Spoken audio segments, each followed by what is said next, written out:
जी, आवाज़ क्लियर आ रही है?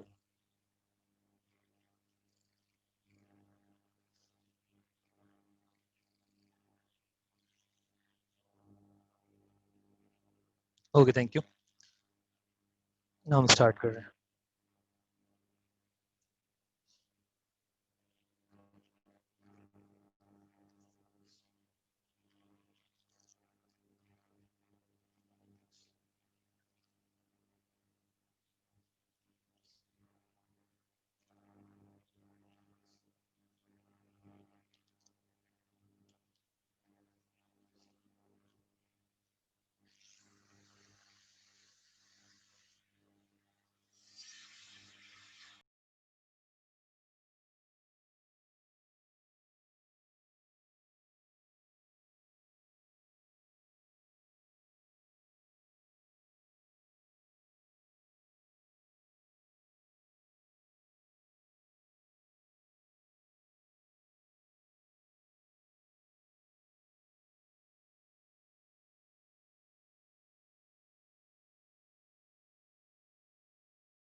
ओके, अस्सलाम वालेकुम। हम लोग ने शुरू किया था वो था कॉस्ट, और ये बात हमने डिस्कस की थी कि सारी कॉस्ट जो हम पढ़ रहे हैं, कॉस्ट देख रहे हैं the short run cost topic चल रहा है। और हमने कहा था कॉस्ट की डिफरेंट कैटेगरी है, जिनमें पहली जो मेन कैटेगरी है ब्रॉडली स्पीकिंग वो है explicit cost and implicit cost. हमने इसको डिफाइन किया था। हमने कहा था एक्सप्लिसिट वो होती हैं उन चीज़ों की कॉस्ट और उन फैक्टर्स की जिनको आप ओन नहीं करते, not owned by the firm. ठीक है, फॉर एग्जाम्पल लेबर को आप ओन नहीं करते तो जो वेजेस पे करेंगे that would B explicit cost. Explicit cost की एक और बेहतर डेफिनेशन, ये वो सारी कॉस्ट हैं जो अकाउंटेंट कंसीडर करता है। ठीक है, तो वो आप लोगों को बेहतर पता है अकाउंटेंट कौन कौन सी कॉस्ट कंसीडर करते हैं, तो सारी कॉस्ट एक्सप्लिसिट है। इम्प्लिसिट कॉस्ट की जब हम बात करते हैं तो हम ये उन कॉस्ट की बात करते हैं जो अकाउंटेंट कंसीडर नहीं करता। ये वो फैक्टर्स हैं जिनको आप खुद ओन करते हैं, तो आपको लगता है कि आप कुछ पे कर ही नहीं रहे, लेकिन इकोनॉमिस्ट ये कहता है कि इन फैक्टर्स को अगर आप किसी और काम पे लगाते हैं तो आप कुछ पैसा कमा सकते थे। तो वो जो अर्निंग है वो आप फॉरगो कर रहे हैं। वो अर्निंग जो आप फॉरगो कर रहे हैं दैट इज स्टिल कॉस्ट, जिसको आपको ऐड करना चाहिए। इसकी हमने एग्जांपल्स की थी, आपने आंसर बताए थे, होपफुली सारी चीज़ें क्लियर है। जिसको क्लियर नहीं है वो लास्ट लेक्चर की रिकॉर्डिंग देख ले। मूविंग ऑन, हमने अच्छा एक चीज़ और इसमें बात की थी कि अगर हम इकोनॉमिक्स की कॉस्ट का फॉर्मूला बनाएंगे तो that would be some of explicit and implicit, या अकाउंटिंग की कॉस्ट जो कि एक्सप्लिसिट कॉस्ट है प्लस द इम्प्लिसिट कॉस्ट जो कि यहाँ लिखी हुई है। अकाउंटेंट कॉस्ट का फॉर्मूला तो कुछ नहीं, मतलब अगर हम बोलेंगे अकाउंटेंट कॉस्ट क्या होती है तो वो सारी कॉस्ट होती हैं जो कि इम्प्लिसिट है। ठीक है, फिर हमने बात की टोटल अपॉर्चुनिटी कॉस्ट। यहाँ पे इंपॉर्टेंट ये है कि सारी कॉस्ट अपॉर्चुनिटी कॉस्ट है। इकोनॉमिक्स में हम हर कॉस्ट को अपॉर्चुनिटी कॉस्ट की टर्म्स में ही कंसिडर करेंगे।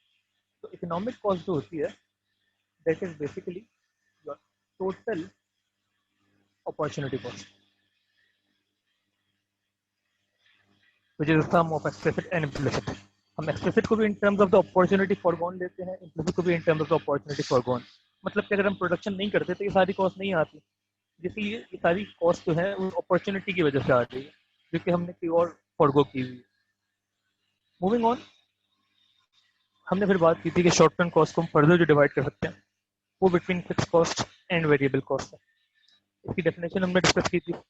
आपने ये बोला था कि फिक्स कॉस्ट वो कॉस्ट है it does not very with the level of output, does not very, जो चेंज नहीं होती आउटपुट के लिहाज से। या इसको हम और अगर आसान जबान में ये बोल दें कि नो रिलेशनशिप विद आउटपुट से इसका कोई लेना देना नहीं है।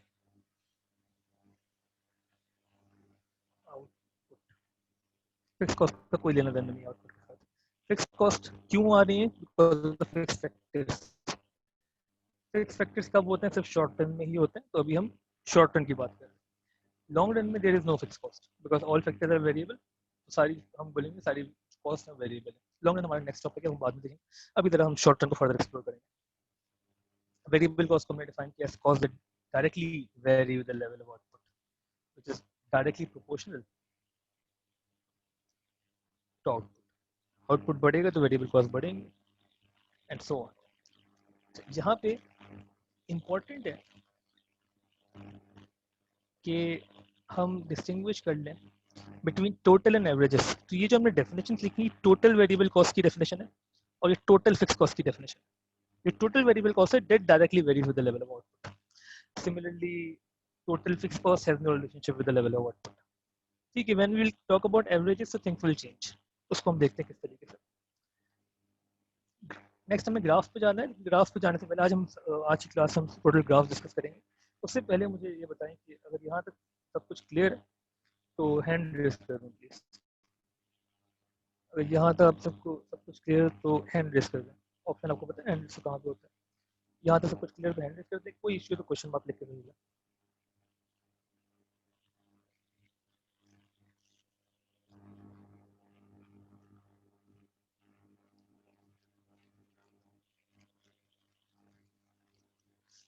आवाज का इशू आ रहा है? आवाज कभी भी इशू आ रहा है?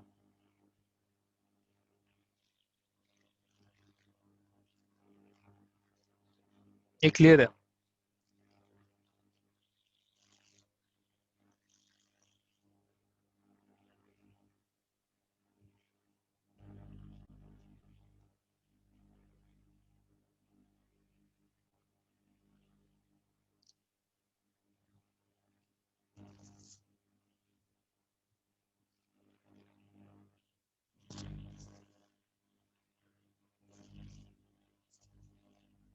अभी भी आवाज सही नहीं आ रही? आवाज में कोई इशू है? जिन लोगों ने हैंड रेस किया हुआ है उनको बेहतर है। बैकग्राउंड में तो आवाज आ रही है, लेकिन क्या मेरी अपनी आवाज क्लियर है या नहीं है? क्लियर नहीं है तो क्वेश्चन मार्क लिख के भेज दो।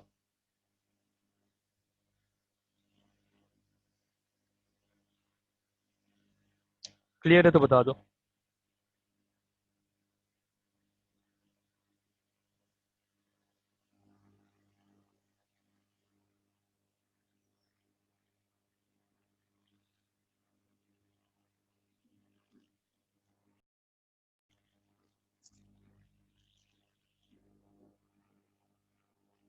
ठीक है,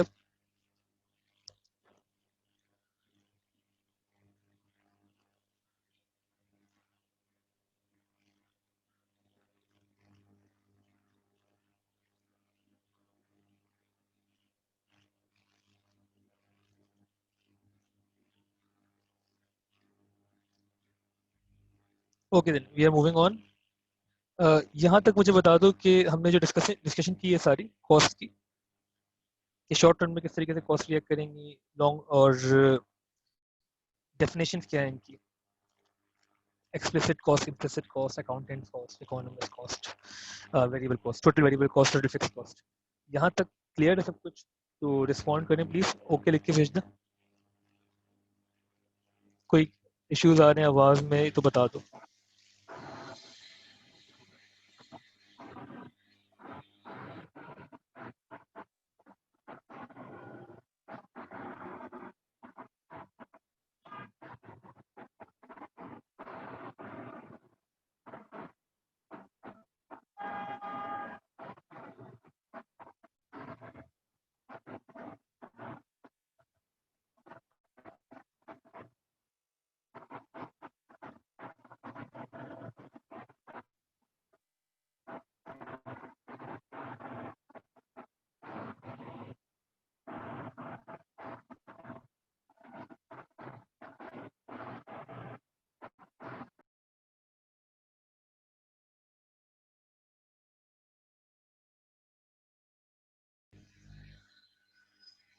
क्या वो आवाज का मसला चल रहा है क्या अभी भी?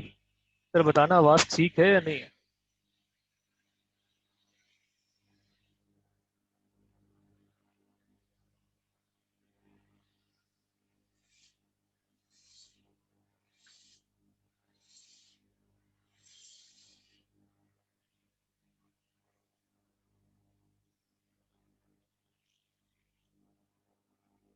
Okay, moving on.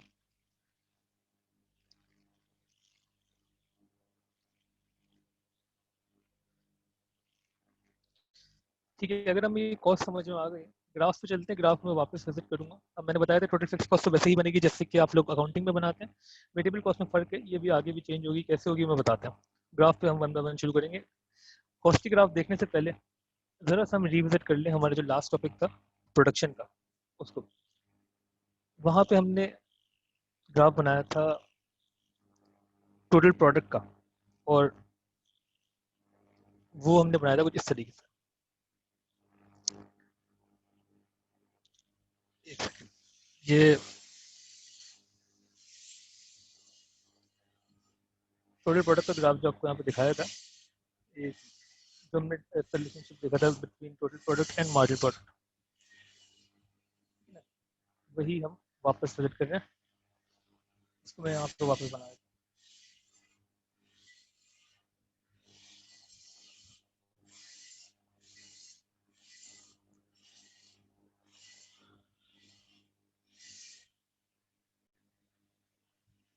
हमने कहा था ये आगे गिरेगा, ठीक है। यहाँ पे हम लिखते थे क्वांटिटी ऑफ लेबर, और ये था output.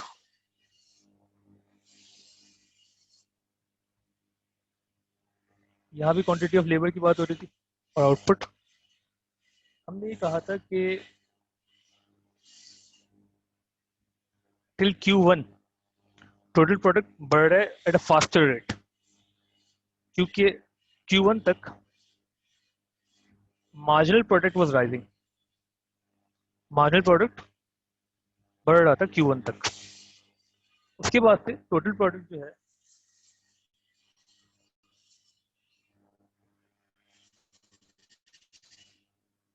It was still rising but at a slow rate. Q1 से Q2 तक टोटल प्रोडक्ट का जो राइज है वो स्लो हो गया था। क्यों स्लो हो गया था? बिकॉज उसके बाद से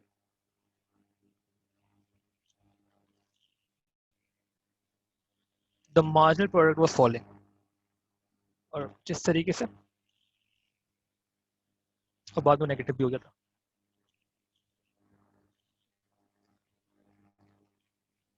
Q2 ठीक है। जब हम कॉस्ट के ग्राफ की बात करते हैं, कॉस्ट की ग्राफ की, ठीक है, मैं बता दूं टोटल की बात करते हैं ना, तो total cost is equal to total fix cost plus total variable cost.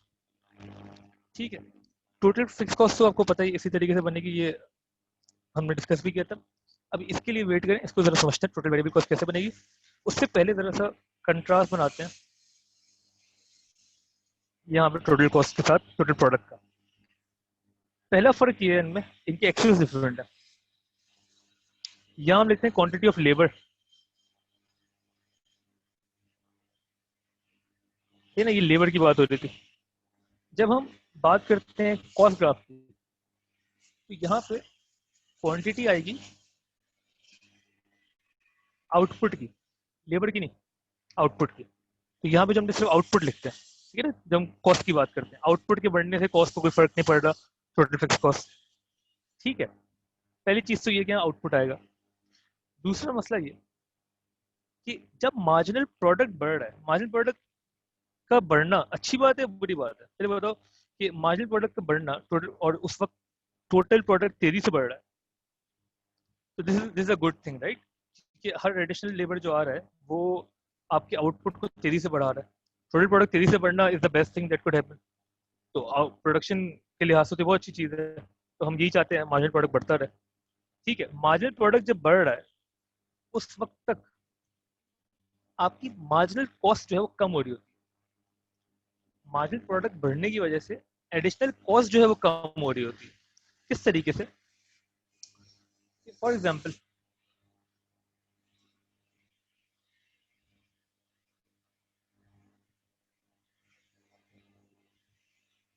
हम बोलेंगे पहला जो लेबर आया उसने 10 यूनिट्स बनाए, दूसरे लेबर ने 20 यूनिट्स बना दिया, ठीक है, तो मार्जिनल प्रोडक्ट बढ़ रहा है। अगर मैं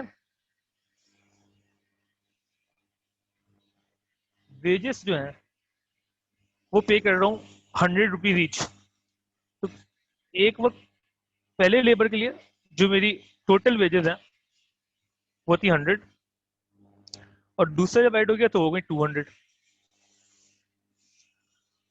ठीक है ना। टोटल वेजेस मैं पे कर रहा हूँ 200 फॉर 2 लेबर्स।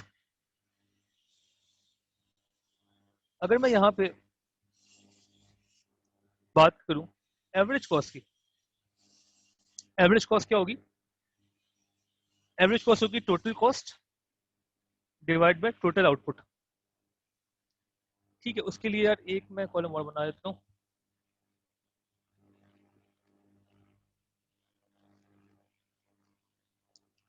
टोटल आउटपुट का। वो हम मार्जिनल प्रोडक्ट को देख के टोटल प्रोडक्ट बनाते हैं ना। तो जो मार्जिनल 10 था तो टोटल प्रोडक्ट 10 था, मार्जिनल 20 ऐड हुआ, टोटल प्रोडक्ट 30 हो गया, ठीक ठीक है ना। अच्छा, इसको एक काम करते हैं कि नंबर आके हमारे पास 6 आ जाए, इसको 25 कर देते हैं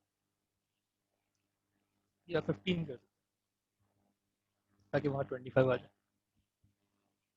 मार्जिनल प्रोडक्ट बढ़ रहा है, टोटल प्रोडक्ट 25 हो गया, ऐड हो गया इसमें, ठीक है।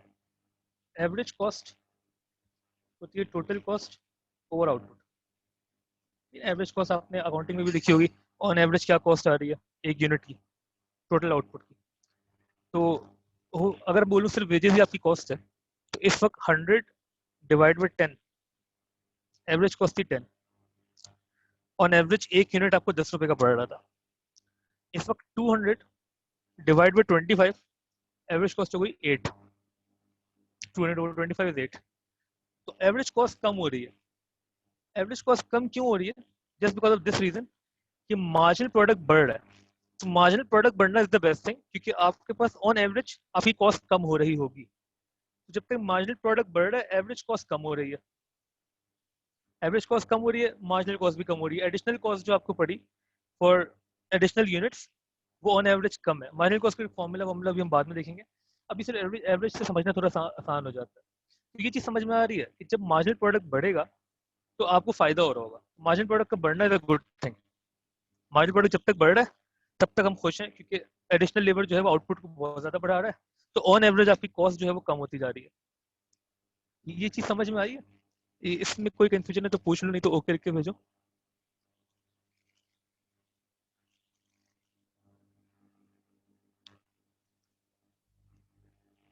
हम क्या कह रहे हैं कि जब तक मार्जिनल प्रोडक्ट बढ़ रहा है आप खुश हैं, क्योंकि एवरेज कॉस्ट कम हो रही है। बाकी लोग समझ में आ रही है बात?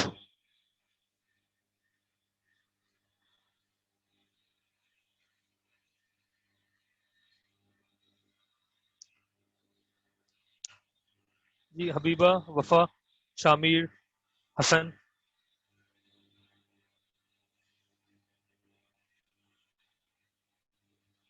अनुषा। अभी हम सिंपली कह रहे हैं कि मार्जिनल प्रोडक्ट का बढ़ना अच्छी चीज है, पहले इस चीज को मान लेते हैं। मार्जिनल प्रोडक्ट जब तक बढ़ रहा है वी आर हैप्पी, ठीक है। वाई वी आर हैप्पी कि एवरेज पे कॉस्ट कम हो रही है, ठीक हो गया।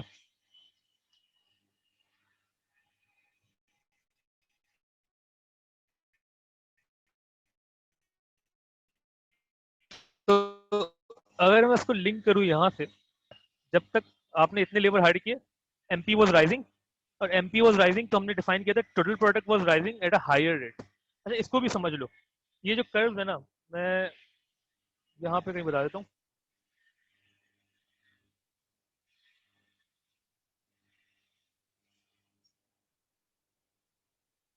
अगर कर्व इस तरीके से बन रहा है कोई भी कर्व, तो ये हम बोलेंगे इसकी डेफिनेशन क्या होगी? राइजिंग एट फास्टर रेट, या फास्टर से बेहतर है rising at an increasing rate. जब भी कर्व जो है, इसको साइंस में क्या कहते हैं, कॉन्वेक्स कहते हैं, कॉन्वेक्स कर्व बन रहा है। और जब भी कर्व इस तरीके से बन रहा है कॉनकेव, इस वक्त हम बोलेंगे rising at a decreasing rate. कोई भी कर्व, चाहे कॉस्ट का कर्व हो या प्रोडक्ट का कर्व हो, कर्व देख के आपको समझ में आ जाना चाहिए कि इंक्रीजिंग रेट से बढ़ रहा है या डिक्रीजिंग रेट से बढ़ रहा है, फास्ट रेट से बढ़ रहा है या स्लो रेट से बढ़ रहा है। ठीक है ना। तो इस कर्व को जब हम देखें तो पहले ये कॉन्वेक्स था, बाद में ये कॉनकेव हो गया। तो initially it was rising at a higher rate, then it was rising but at a slower rate, at a decreasing rate. ठीक है, यहाँ तक तो हम डिस्कस कर चुके थे। अब इसका इम्प्लीकेशन कॉस्ट पे क्या आती है वो हमने देखनी है। हमने यहाँ पे देखा चार्ट बना के कि प्रोडक्ट की इम्प्लीकेशन ऑब्वियसली कॉस्ट पे आती है। ठीक है, और हमारे लिए अच्छी चीज क्या है कि मार्जिनल प्रोडक्ट का बढ़ना, मार्जिनल प्रोडक्ट का बढ़ना is a good thing. Marginal product कम हो रहा है तो हमें टेंशन होनी चाहिए यार कि आउटपुट तेजी से नहीं बढ़ रहा, स्लोली बढ़ रहा है। ठीक है, क्योंकि हमें पता है कि अब इवेंचुअली मार्जिनल प्रोडक्ट नेगेटिव भी हो जाएगा। जब मार्जिनल प्रोडक्ट नेगेटिव होगा उस वक्त क्या होगा, it will start to fall, total product will start to fall. ये हम सब डिस्कस कर चुके हैं। इसकी कॉरेस्पॉन्डिंग जब हम टोटल कॉस्ट का ग्राफ बनाएंगे तो वो किस तरीके से बनेगा, जब एमपी बढ़ रहा है, मार्जिनल प्रोडक्ट बढ़ रहा है, तो टोटल प्रोडक्ट तेजी से बढ़ रहा है, मतलब कि टोटल कॉस्ट जो है, टोटल कॉस्ट जो है वो स्लोली बढ़ रही है। टोटल कॉस्ट जितना स्लो बढ़ेगी उतनी अच्छी बात है, प्रोडक्ट जितना तेजी से बढ़ेगा उतनी अच्छी बात है, कॉस्ट जितनी स्लो बढ़ेगी उतना अच्छी बात है। आप कॉस्ट चाहेंगे कम से कम, कॉस्ट तो मिनिमाइज करना चाहते हैं ना। तो टोटल कॉस्ट जो है वो स्टार्टिंग से, क्योंकि एमपी बढ़ रहा है तो टोटल कॉस्ट बढ़ेगी at a slower rate. Total cost का जो ग्राफ है वो मैं थोड़ा सा बेहतर बना देता हूँ यहाँ पे, इसको थोड़ा हम बड़ा करके देखें तो बेहतर रहेगा।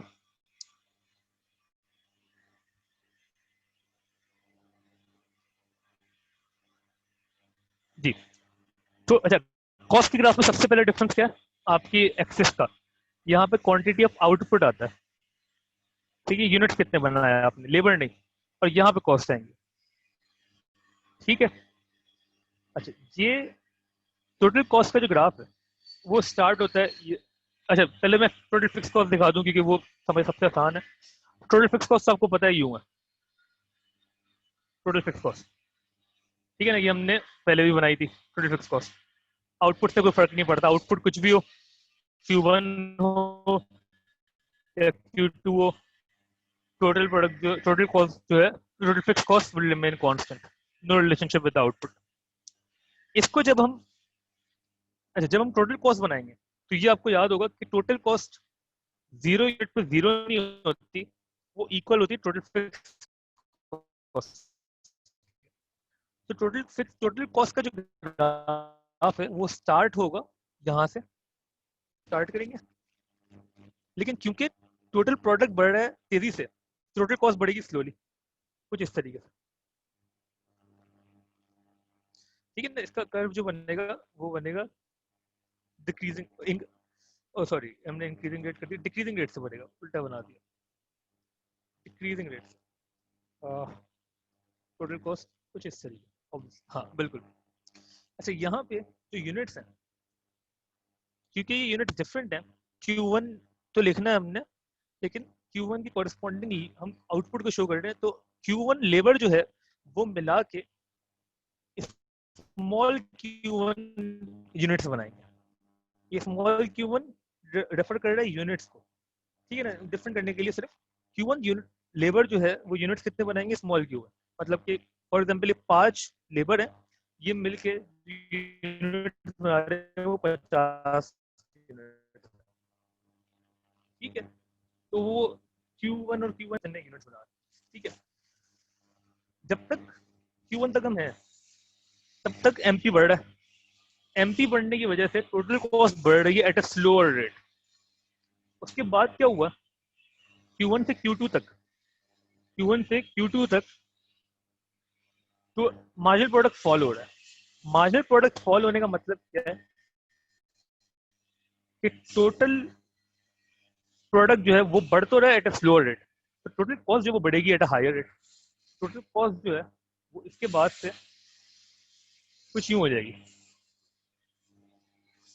कहां तक, Q2 तक, उसके बाद बढ़ती रहेगी ऑब्वियसली। इस तरीके से बनेगा टोटल कॉस्ट का ग्राफ। और ये जो बीच में हमने बनाया टोटल फिक्स कॉस्ट का ग्राफ बनाया, ये टोटल फिक्स कॉस्ट है, ये टोटल कॉस्ट है। ठीक है, initially it will rise at a slower rate. और क्यों स्लो रेट से बढ़ रही है, उसका रीजन क्या है कि मार्जिनल प्रोडक्ट इज राइजिंग। उसके बाद it is increasing at a higher rate, it is increasing rate because marginal product is falling. बात समझ में आ रही है? अगर ये ग्राफ समझ में आया टोटल कॉस्ट का तो ओके लिख के भेजो, कोई कंफ्यूजन है पूछो। समझ में आ गया ये चीज तो ओके लिख के भेजो, कोई कंफ्यूजन है तो पूछो। अभी वेरिएबल कॉस्ट हम पहुंचते हैं, वेरिएबल कॉस्ट की बात करते हैं। टोटल कॉस्ट समझ में आई है? कोई कुछ मसला है तो ओके, क्वेश्चन मार्क लिख के भेजो, क्लियर हुआ तो ओके लिख के भेजो।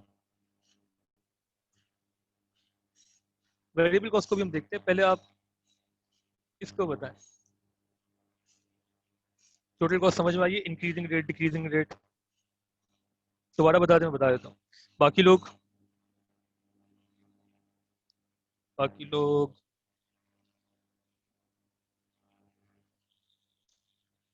यार इसमें रिस्पॉन्स जो है ना आपका बहुत ज्यादा इंपॉर्टेंट है। ये ग्राफ अभी आज समझ में नहीं आया ना तो बहुत मुश्किल है बाद में भी समझ में आना, और इससे काफी सारे सवाल आते हैं आगे भी। तो कोई भी कंफ्यूजन अभी पूछ लो, और रिस्पॉन्ड जरूर करो यार। नहीं लेनी क्लास मत लो, लेकिन मुझे रिस्पॉन्स चाहिए। ऑनलाइन पढ़ने में अगर आप अटेंटिव नहीं है कोई फायदा ही नहीं। ना लें आप इससे अच्छा क्लास। जी, अनुष्का, वफा, हबीबा, शामिर,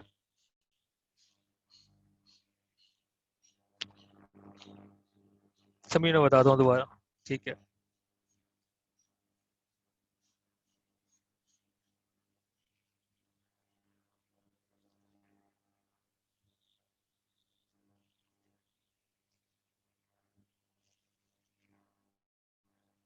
इसको हम वापस देखना।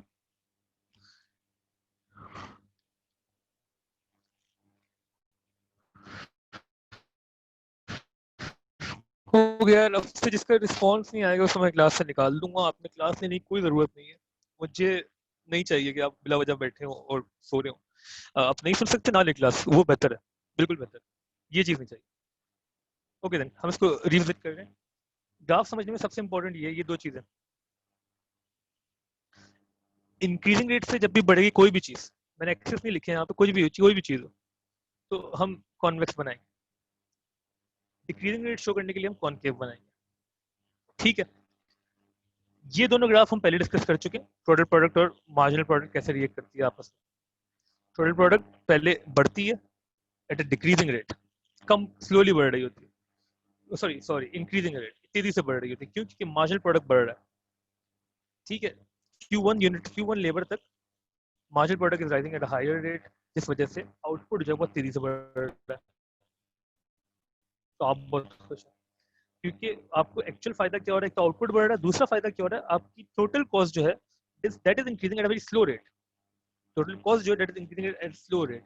टोटल कॉस्ट के ग्राफ में इंपॉर्टेंट है कि आप पहले ये चीज रियलाइज कर लें कि यहाँ पे क्वांटिटी ऑफ आउटपुट लिखा है, यहाँ पे क्वांटिटी ऑफ लेबर था। ठीक है ना, फर्क है, आउटपुट है। और दूसरी चीज क्या कि यहाँ वाई से कॉस्ट है, यहाँ पे आउटपुट था।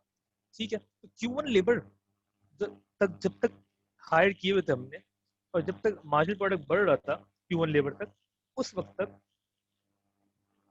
जो मार्जिनल प्रोडक्ट बढ़ने की वजह से आपकी टोटल कॉस्ट बढ़ रही थी एट ए स्लोअर रेट। टोटल कॉस्ट बढ़ती तो रहेगी ऑब्वियसली, ज्यादा यूनिट बनेंगे कॉस्ट ज्यादा आएगी, लेकिन eight a slower rate. Q1 labour ने मिलके यूनिट्स कितने बनाए? स्मॉल Q1 यूनिट्स बनाए। अगर ये 5 लेबर थे फॉर एग्जाम्पल, तो हमने कहा कि ये 50 यूनिट बनाए या 60 यूनिट बनाए, जितने भी यूनिट बनाए। ठीक है, इतने लेबर ने मिलकर इतने यूनिट्स बनाए, उसको हम स्मॉल Q1 से रिप्रेजेंट कर रहे हैं बिकॉज ये आउटपुट है, वो लेबर है। ठीक है, उस पॉइंट तक एमपी वाज राइजिंग। और एमपी का राइज होना अच्छी बात है बिकॉज जब तक मार्जिनल प्रोडक्ट बढ़ेगा तब तक टोटल कॉस्ट जो है that will increase at a slower rate, concave बनेगी, कॉनकेव। ठीक हो गया। उसके बाद से Q1 से Q2 तक, Q1 से Q2 तक marginal product started to fall, जिस वजह से total product started to rise slowly.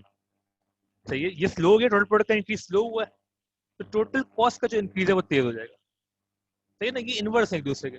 Total product जब तेजी से बढ़ रहा होगा टोटल कॉस्ट स्लोली बढ़ेगी, टोटल प्रोडक्ट जब स्लोली बढ़ेगा टोटल कॉस्ट तेजी से बढ़ेगी, सही है ना। तो यहाँ पे हमने इसको कॉन्वेक्स कर दिया और हमने बोला कि टोटल कॉस्ट बढ़ रही है eight increasing rate. After Q2 तो टोटल कॉस्ट जो है वो बहुत ज़्यादा तेजी से बढ़ जाएगी, वो हम दिखाने की जरूरत भी नहीं है। आप चाहें तो उसको कुछ हद तक वर्टिकल भी कर सकते हैं कि बहुत ज़्यादा स्पीड से बढ़ेगी, ठीक है। तो ये चीज़ है, आपने कॉरेस्पॉन्ड करना है टोटल प्रोडक्ट को टोटल कॉस्ट के साथ। यूनिट्स हम इस तरीके से दिखा रहे हैं, Q1 labour, small Q1 output, ठीक हो गया। और यही चीज़ है, initially total cost slower rate से क्यों बढ़ रही है, बिकॉज एमपी इज राइजिंग। उसके बाद टोटल कॉस्ट हायर रेट से क्यों बढ़ रही है, बिकॉज एमपी इज फॉलिंग। जी, टोटल फिक्स कॉस्ट तो यहीं से है, और टोटल कॉस्ट जब भी स्टार्ट ओरिजिन से नहीं होगी, यहाँ से होगी, बिकॉज जब आउटपुट जीरो बना है तो total cost is equal to fix cost. आपने रेंट तो पे करना ही है, चाहे आउटपुट बने ना बने, टोटल कॉस्ट तो आएगी, ठीक है। कोई कंफ्यूजन है यहाँ तक तो बता दो, नहीं तो ओके लिख के भेज दो। अब जो लोग रिस्पॉन्ड नहीं करेंगे प्लीज आप क्लास खुद ही छोड़ दें तो बेहतर है।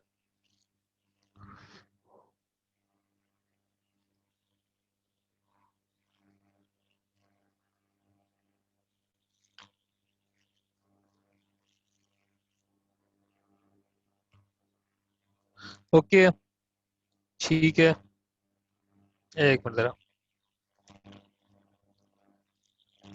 ठीक है, यहाँ तक मैं क्लास से निकाल रहा हूँ आपको।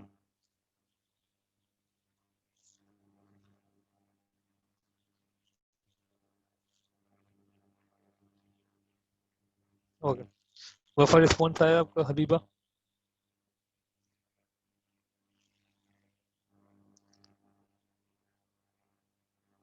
वफा आ गया, ठीक है, ओके।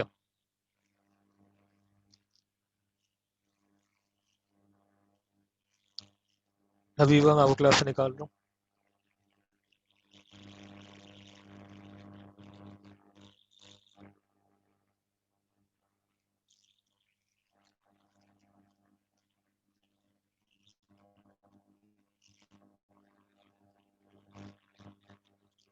ओके,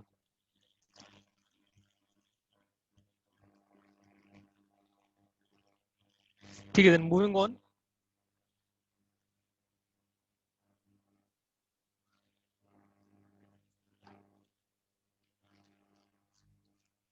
अगर आउटपुट की सारी कहानी समझ में आ गई हमें टोटल कॉस्ट की, तो फिर वेरिएबल कॉस्ट को देख लेते हैं। आप अकाउंटिंग में जब पढ़ते हैं वेरिएबल कॉस्ट बिजनेस में या अकाउंटिंग में, तो उस वक्त आप कैसे बनाते हैं ग्राफ, मैं आपको याद दिला दूं। आप कहते हैं ये ओरिजिन है, यहाँ आउटपुट लिखेंगे, यहाँ कॉस्ट लिखेंगे, और फिर आप कहते हैं कि फिक्स कॉस्ट तो बना दो ऐसी स्ट्रेट लाइन। फिर आप कहते हैं कि जो फिक्स कॉस्ट है वो पैरेलल है, sorry total cost is parallel to total variable cost, total cost, ठीक है। और आप कहते हैं इसके बीच का डिफरेंस जो है वो फिक्स कॉस्ट है, जो कि कांस्टेंट रहता है, ठीक है। यहाँ पे भी हम सिमिलर काम करेंगे।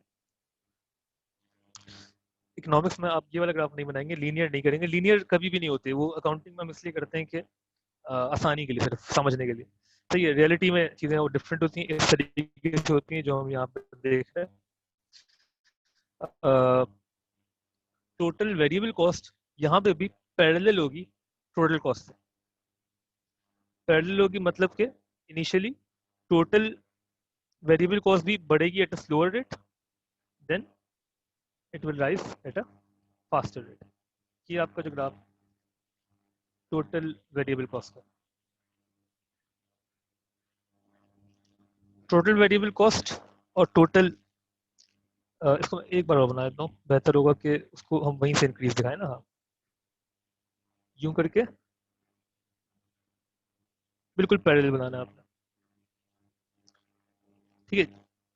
Faster rate, slow, sorry initially slower rate फिर फास्टर रेट, एक सेकंड,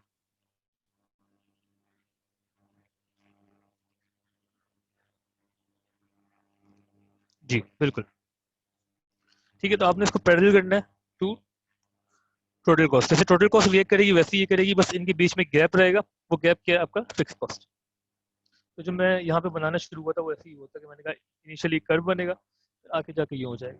तो अगर इसको इंडिविजुअली देखें हम तो वो भी ऐसे ही होगी, बिल्कुल ऑरिजिन से स्टार्ट होगी इस तरीके से, टोटल वेरिएबल कॉस्ट। ठीक है, फिक्स कॉस्ट जो है वो भी इसी तरीके से होगी, बस वो स्टार्ट जो है ऊपर से होगी इस तरीके, टोटल कॉस्ट। और इनके बीच में जो गैप है that is your fix cost. Gap इस तरीके से शो करना बेहतर है कि Q1 पे ही आप एक ट्रेंडिंग दिखा दें तो थोड़ा बेहतर है, तो वो लॉजिक के हिसाब से फिट इन कर जाएगा।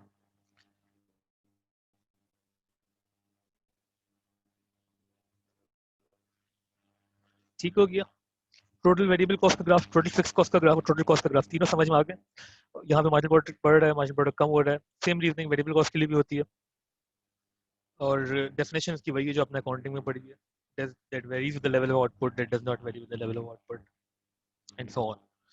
जी, कोई कंफ्यूजन है तो क्वेश्चन मार्क लिख के भेज दो, कंफ्यूजन पूछ लो क्या है, क्लियर है यहाँ तक तो ओके लिख के भेज दो।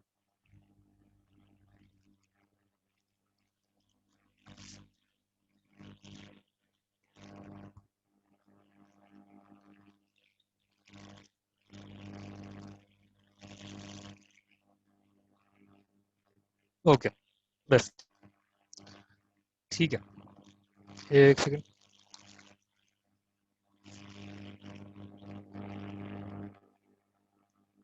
हाँ, ग्राफ स्ट्रेट नहीं होगा, दोबारा दोबारा ही बोल दूं, ग्राफ स्ट्रेट नहीं होगा। ग्राफ स्ट्रेट नहीं होगा ना, आपने स्ट्रेट लाइन नहीं बनानी, सिर्फ फिक्स कॉस्ट की स्ट्रेट लाइन बनाएंगे आप, टोटल फिक्स कॉस्ट की। रियलिटी में स्ट्रेट लाइन कभी भी नहीं होती। मतलब इसका ये कि चीजें लीनियर नहीं होती रियलिटी। मतलब यहाँ पे देखो मतलब मैं तुम्हें मैथमेटिक्स में लेके जाऊंगा और कंफ्यूज हो जाओगी, वरना मैं चलो कोशिश करता हूँ। इसमें बेसिकली होता ही है कि आप लीनियर बनाते क्यों हैं। लीनियर बनाने का मतलब ये होता है, चलो कोशिश करते हैं मैथ के जरिए बताने की। अगर मैं आपसे बोलूं एवरेज वेरिएबल कॉस्ट का ग्राफ बनाना है, अकाउंटिंग वाला, ठीक है, अकाउंटिंग वाला, या अभी आपने अगर बिजनेस स्टडीज वाला, तो मुझे कोई बता सकता है एवरेज वेरिएबल कॉस्ट का ग्राफ अकाउंटिंग के लिहाज से कैसा बनेगा? एवरेज, टोटल तो आपको पता है कैसा बनेगा ना, टोटल आपको दिखा देता हूँ, ऐसा बनेगा, स्ट्रेट लाइन। ये लाइन अज्यूम कर लेंगे स्ट्रेट, टोटल वेरिएबल कॉस्ट, ठीक है, आउटपुट और कॉस्ट। अगर मैं आपसे पूछूं अकाउंटिंग के लिहाज से एवरेज वेरिएबल कॉस्ट का ग्राफ कैसा बनेगा, बता सकता है कोई? हम एवरेज वेरिएबल कॉस्ट अकाउंटिंग में अगर ग्राफ आ जाता है, वैसे बताऊं एमसीक्यूज में आपके, तो कैसा बनेगा?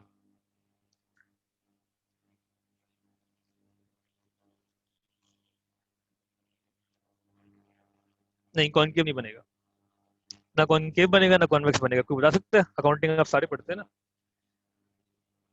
अकाउंटिंग के लिहाज से एवरेज वेरिएबल कॉस्ट का ग्राफ कैसा बनेगा?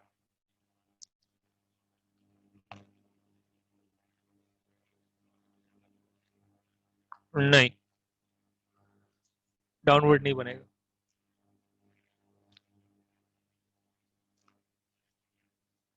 ये तो आपका सवाल आपको आना चाहिए, मार्जिनल कॉस्ट पढ़ना शुरू कर दिया ना अकाउंटिंग में, टू में नहीं पढ़ी? एवरेज वेरिएबल कॉस्ट का ग्राफ कैसा बनेगा? कांस्टेंट बनेगी। Average variable cost does not change, ये असम्पशन होती है अकाउंटिंग में आपकी। कांस्टेंट का मतलब क्या है कि आपका ग्राफ जो है अकाउंटिंग के लिहाज से इकोनॉमिक्स में नहीं, क्योंकि आपने सवाल पूछ लिया तो मैं आपको जवाब दे रहा हूँ कि आप अज्यूम करते हैं कि for any level of output average variable cost does not change. ये बनेगा आपका एवरेज वेरिएबल कॉस्ट का ग्राफ, फिक्स। मतलब कि अगर मैं बोल रहा हूँ कि मेरा लेबर जो है 5 रुपए लेता है 1 यूनिट के, तो वो पहले यूनिट के भी 5 यूनिट ही लेगा, 5 रुपए लेगा। 10वें यूनिट के भी 5 रुपए ही लेगा, 200वें यूनिट के भी 5 रुपए ही लेगा। ऑन एवरेज वो 5 रुपए ही लेगा हर यूनिट के। तो वो हम टोटल में ऐड करते रहते हैं और वो total variable cost straight line बना देते हैं। इकोनॉमिक्स कहते हैं ऐसा नहीं है, इकोनॉमिक्स में बहुत सारी चीज़ें हैं। इकोनॉमिक्स में आप एवरेज कॉस्ट जो है वो देख रहे होते हैं आउटपुट के लिहाज से, आउटपुट में लेबर कितना इंक्रीज ला रहा है, और उस हिसाब से उसको डिवाइड करते हैं, तो आपको पता होता है कि एवरेज वेरिएबल कॉस्ट फॉल भी होती है, एवरेज वेरिएबल कॉस्ट बढ़ती भी है, कांस्टेंट नहीं रहती। अकाउंटिंग में असम्पशन है जो कि फ्लॉड असम्पशन है, रियलिटी में ऐसा नहीं होता। ठीक है ना, जब भी आपका ग्राफ जो इस तरीके से बनता है। ठीक है, अगर अकाउंटिंग में क्वेश्चन आए एवरेज वेरिएबल कॉस्ट कैसा बनेगा, तो ऐसा बनेगा। इकोनॉमिक्स में ऐसा नहीं बनेगा। इकोनॉमिक्स में कैसा बनेगा आपको बता देता हूँ। ठीक है, इकोनॉमिक में स्ट्रेट लाइंस तो हम दिखाते ही नहीं है ना, सिर्फ हम टोटल फिक्स कॉस्ट को स्ट्रेट दिखा रहे हैं, वो भी इसलिए क्योंकि हम कह रहे हैं it will remain fixed in the short run. Short run, long run में तो फिक्स कॉस्ट की कोई कहानी ही नहीं है।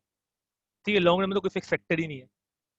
शॉर्ट रन में it will remain fix because of the fix factor. Variable cost हम कहते हैं average variable cost is not constant, it changes. Why does it change? It changes because changes in productivity, changes in MP. MP बढ़ेगा तो हमें पता है कि average variable cost कम हो रही होगी, एमपी कम हो रहा होगा, एवरेज वेरिएबल कॉस्ट बढ़ रही होगी, एंड सो ऑन।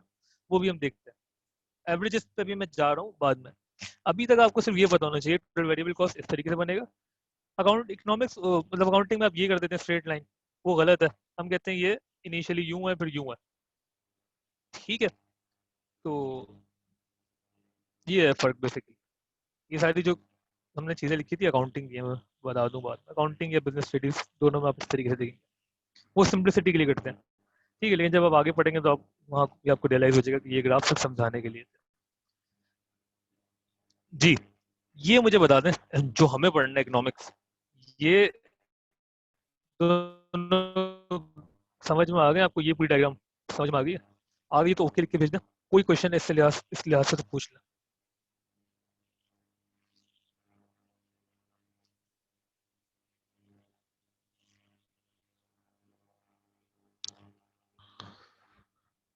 ठीक है, सही है, आप लोगों को मसला था होपफुली क्लियर हो गया।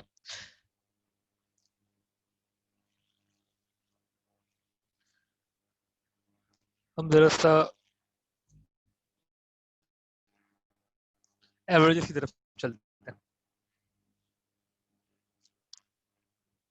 और ये इसमें इंपॉर्टेंट ये जो बोलना नहीं, जो मैंने कैपिटल Q1 और स्मॉल Q1 जो बनाया है ना, ये फर्क दिखाने के लिए बनाया है कि ये हम बात कर रहे हैं क्वांटिटी ऑफ लेबर की, और हम कह रहे हैं इतना लेबर मिला जुला के इतने यूनिट बनाएगा, ये यूनिट्स है। ठीक है, ये फिर Q1 से Q2 तक जो लेबर है उसको हमने स्मॉल Q2 से डिफाइन किया। ठीक हो गया, इसमें मिस्टेक नहीं करना। आगे समझते हैं।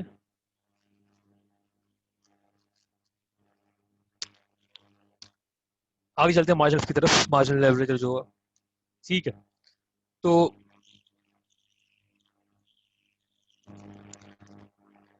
आपकी जो एवरेज टोटल कॉस्ट है, टोटल कॉस्ट समझ में आ गई क्या है? एवरेज टोटल कॉस्ट जो है, अगर आप देखें तो टोटल कॉस्ट तो बढ़ ही रही है। ठीक है, लेकिन total cost rising at a slower rate, जो कि इनिशियली मैं लिख भी देता हूँ, मैं यहाँ बता देता हूँ, rising at a slower rate. ठीक है ना, Q1 तक, और फिर rising at a fast rate. Faster rate या इंक्रीजिंग रेट, ये डिक्रीजिंग रेट कर दें इसको, ये इंक्रीजिंग रेट कर दें। ठीक है, ये समझ में आना चाहिए, और उसका रीजन यही है, एमपी का बढ़ना, एमपी का कम होना। और इसको जब हम लिंक करेंगे यहाँ से एवरेज कॉस्ट से, तो एवरेज कॉस्ट का जो ग्राफ है, चलो पहले मार्जिनल कॉस्ट की बात करते हैं। मार्जिनल कॉस्ट को देखेंगे फिर एवरेज कॉस्ट को। मार्जिनल कॉस्ट बनेगी इस तरीके से, एक तरीके से ना याद करने के लिए आप ये समझ लें कि नाइकी का निशान बनता है ना, उस तरीके से। और उसका रीजन वही है, ये इनिशियली पहले फॉल कर रही है और फिर ये राइज कर रही है। राइज हम थोड़ा ज़्यादा दिखाते हैं, बस फॉल होने के बाद से बढ़ना शुरू हो जाती है। ठीक है, ये जो है, अगर इसको भी हम वापस कॉरेस्पॉन्ड करवाएं एमपी से, मार्जिनल कॉस्ट को मार्जिनल प्रोडक्ट के लिहाज से देखें, तो सबसे इंपॉर्टेंट ये है कि आपको एक्सेस पता हो। कॉस्ट की जब बात करते हैं तो यहाँ आउटपुट लिखते हैं, यहाँ कॉस्ट लिखते हैं। जब हम बात करेंगे प्रोडक्ट की,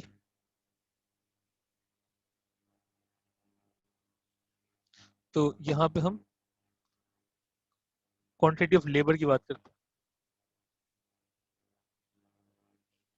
और यहाँ पे आउटपुट। ठीक है, तो आउटपुट लेबर की वजह से इनिशियली बढ़ता है और फिर कम होता है।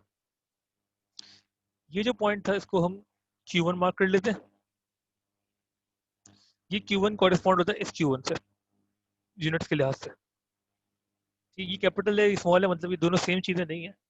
यहाँ बात सिर्फ ये हो रही है कि इतना लेबर इतने यूनिट बना रहा है। ठीक है, उसके बाद से मार्जिनल कॉस्ट बढ़ती रहेगी, यहाँ पे एमपी कम होता रहेगा। तो मार्जिनल कॉस्ट इस तरीके से बनती है।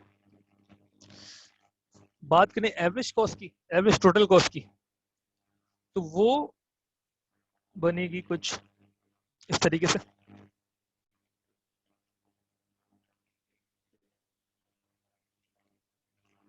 इसको एवरेज टोटल कॉस्ट कर देते हैं, सिर्फ इसको देखें।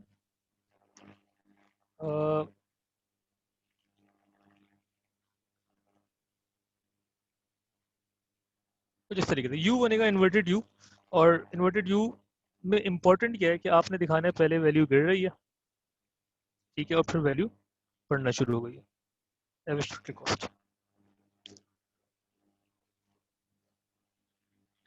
ठीक है, और इसमें जो रिलेशनशिप है मार्जिनल और एवरेज में, वो एग्जैक्टली सेम है जो एमपी और एपी में था। एमपी और एपी का ग्राफ आपको याद हो तो वो बनता था कुछ इस तरीके से। ये एमपी है, इसके साथ अगर मैं एपी बना दूं,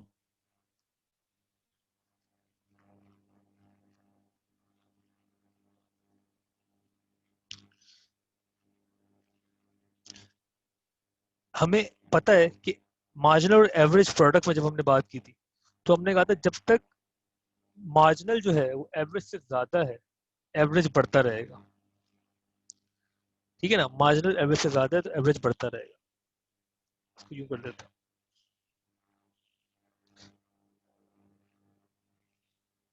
और जब मार्जिनल एवरेज से कम हो गया इस पॉइंट के बाद से, तो एवरेज गिरना शुरू होगा। एमपी और एपी की जो हमने बात की थी, ठीक है, इसको अगर उस कॉरेस्पॉन्ड करवाना है तो कुछ इस तरीके से, ये एपी जब तक मार्जिनल एवरेज से ज्यादा है इस पॉइंट तक एवरेज बढ़ रहा है। जब मार्जिनल एवरेज से कम हो गया, एवरेज के नीचे आ गया मार्जिनल ग्राफ, तो एवरेज कम होना शुरू हुआ। सिमिलरली यहाँ पे मार्जिनल कॉस्ट का ग्राफ जब तक एवरेज कॉस्ट के ग्राफ से नीचे है, तब तक एवरेज कॉस्ट कम हो रही है। जैसे ही मार्जिनल कॉस्ट ऊपर हो गया एवरेज कॉस्ट से, ऊपर हो गया एवरेज कॉस्ट से, एवरेज बढ़ना शुरू हो गया। रीजनिंग बिल्कुल वही है जो यहाँ पे थी। और जब मार्जिनल कॉस्ट और एवरेज कॉस्ट इक्वल है, उस वक्त एवरेज कॉस्ट मिनिमम पे। एवरेज कॉस्ट जब मिनिमम पे, उस वक्त एवरेज प्रोडक्ट जो है मैक्सिमम पे। ये जो पॉइंट है इनको मार्क कर लेते हैं स्मॉल Q2 से, ये है कैपिटल Q2।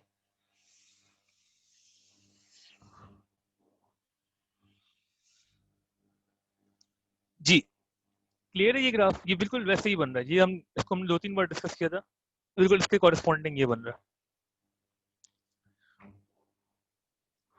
कोई कंफ्यूजन है पूछ लो, क्लियर है तो ओके लिख के भेज दो। ये लास्ट चीज़ है जो हमने आज पढ़नी है, बाकी हम कल पढ़ेंगे। कुछ पूछना है तो पूछ लो, नहीं तो ओके लिख के भेज दो।